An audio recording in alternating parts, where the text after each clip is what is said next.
បាទជំរាបសួរអ្នកទាំងអស់គ្នាបាទអញ្ចឹងថ្ងៃនេះខ្ញុំមកចែករំលែកនៅ web app មួយដែលខ្ញុំបានសរសេរកូដនិងបង្កើតឡើងក្នុងការកត់ត្រានៅចំណាយទៅលើថ្លៃទឹកថ្លៃភ្លើងកម្មវិធីនេះយើងអាចបើកនៅក្នុងទូរស័ព្ទក៏បានកុំព្យូទ័រក៏បានដែរយើងបើកជាមួយនឹង Google Chrome បាទអញ្ចឹងយើងនឹងមាន link មួយបាទ link នេះខ្ញុំបានទម្លាក់ជូននៅក្នុង group នេះបាទ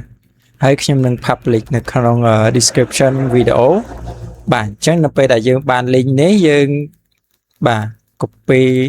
link នឹងមក open ជាមួយនឹង Chrome របស់យើងណាហើយខ្ញុំសូមធ្វើការបើក Chrome ថ្មីបាទផាស Chrome ចុច enter មកបាទអញ្ចឹងវានឹង load បែបនេះបាទកត់ត្រាចំណាយប្រចាំខែសម្រាប់បង្កាយបាត់ទឹកភ្លើងអគ្គិសនីអញ្ចឹងនៅក្នុងមុខងារនេះគឺខ្ញុំបានបង្កើតឲ្យមានលក្ខណៈdark mode និង light mode បាទ dark mode នេះគឺយើងដាក់ទៅឲ្យវាមានផ្ទៃងងឹតឲ្យយើងស្រួលមើលអញ្ចឹងណាបើសិនជាចាំងភ្នែកយើងអាចប្រើហ្នឹងតែបើយើងចង់ប្រើជាលក្ខណៈ light mode ក៏បាននៅពេលថ្ងៃបាទនៅពេលយប់យើងដាក់ mode នេះមកគឺវាអត់ចាំងភ្នែកយើងនៅពេលយប់ទេបាទអញ្ចឹងយើងត្រូវsign in ជាមួយនឹង Google ជាមុនសិនបាទទាមទារឲ្យលោកគ្រូអ្នកគ្រូឬក៏អ្នកទាំងអស់គ្នា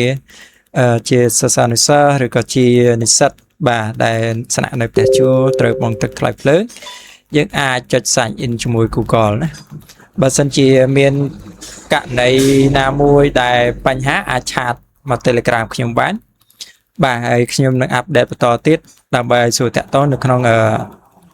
បាទកម្មវិធីនេះកុំឲ្យមើលទៅវាឆ្លាស់ភ្នែកអញ្ចឹងបើសិនជាមានអីត្រូវកែតម្រូវសូមជួយ comment ប្រាប់ផងណាបាទអញ្ចឹងយើងដំបូងគេយើងចូល sign in ជាមួយនឹង Google ទៅបាទអញ្ចឹងវានឹង load ទាំងបែបនេះយើងត្រូវរើស account របស់យើងហើយចុច continue ទៅបាទរងចាំ plate វានឹង load ចូលទៅគណនីរបស់យើងបាទបែបនេះអញ្ចឹងយើងអាចចុចទៅមើល profile របស់យើងនេះជាគណនីដែលខ្ញុំកើតទេណា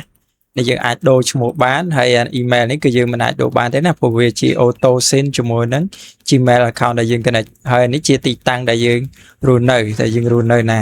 ឬក៏ទីតាំងណាក៏បានដែរអ្នកទាំងអស់គ្នាចង់ដាក់នៅណាក៏បានដែរណាទីតាំងនេះណាហើយលេខទូរស័ព្ទមកហើយយើងរក្សាទុកព័ត៌មានបាទចុច OK ទៅហើយចុចខ្វែងមក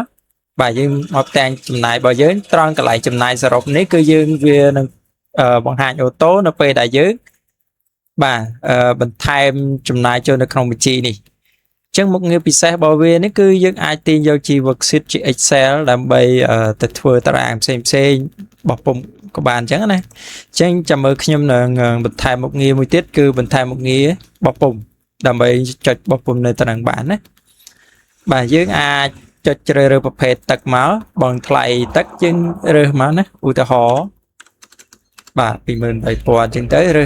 ការបច្ឆេទអញ្ចឹងការបច្ឆេទនេះយើងអាចសរសេរក៏បានបាទបាននេះគឺបានតែខែ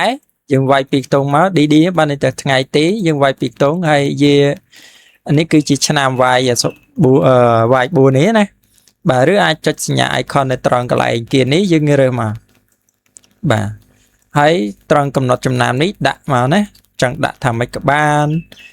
ស្រេចលើយើងអ្នកសរសេរឬក៏ចង់វាយ data ហ្នឹងជាចំណាយខែណាអញ្ចឹងណាតែចំពោះអ្នកទាំងអស់គ្នាចង់វាយដាក់ថាម៉េចក៏បានដោយសារត្រង់ការបច្ឆេទនេះយើងបានរើសការបច្ឆេទហើយបាទហើយចុចរក្សាទុកអញ្ចឹងវានឹងទម្លាក់ចូលនៅក្នុងបញ្ជីចំណាយរបស់យើងបើសិនជាយើងដាក់ទៅអាហ្នឹងវាខុសយើងអាចចុចលុបវិញបានណាបាទហើយយើងបាទរើសថ្លៃភ្លើងអគ្គិសនីទៀតក៏បានដែរកំណត់ចំណាំរបស់យើងណាបាទរើសថ្ងៃខែយើងមកបាទហើយចុចរក្សាទុកអញ្ចឹងចំណាយសរុបវានឹងបង្ហាញនៅខាងលើនេះបាទចំណាយសរុបបង្ហាញខាងលើនេះនៅពេលដែលយើងបានប៉ុណ្ណឹងហើយយើងអាចចង់ទាញយកជា worksheet Excel ក៏បានដែរចុចទាញយកមកវានឹង download នៅខាងលើនេះហើយចុចបើកមកវានឹងបើកជាមួយនឹង Excel របស់យើងហើយនេះណាបាទប៉ុណ្្នឹងហើយបាទ ចំពោះកម្មវិធីហ្នឹងគឺមានប៉ុណ្្នឹងឯងបើសិនជាមានអ្វីដែលចង់បន្ថែមទៀតអាច comment នៅខាងក្រោមវីដេអូឬនៅក្នុងក្រុម Telegram នេះបានណាបាទសូមអរគុណ